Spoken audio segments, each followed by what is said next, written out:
ওর জন্য রিক্সা নিয়ে আসছি। আমি আপনাকে রিক্সা নিয়ে আসতে বলেছি? বলার দরকার কি? হ্যাঁ রিক্সা, আপাকে নিয়ে যাও। সাবেক সংস্কৃতি বিষয়ক মন্ত্রী আসাদুজ্জামান নূরকে গ্রেফতার করেছে মহানগর গোয়েন্দা পুলিশ ডিবি।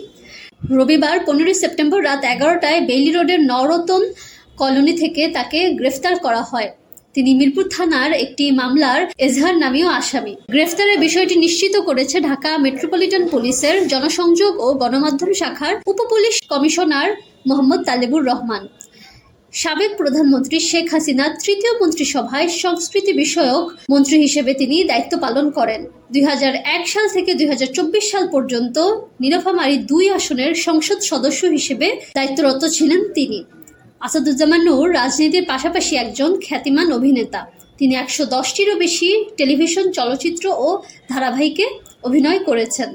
সংস্কৃতিতে অবদান রাখার জন্য 2018 সালে তিনি স্বাধীনতা পুরস্কার লাভ করেন। তিনি দীর্ঘদিন ধরে বাংলাদেশ আবৃত্তি সমন্বয় পরিষদের সভাপতির দায়িত্ব পালন করে আসছিলেন।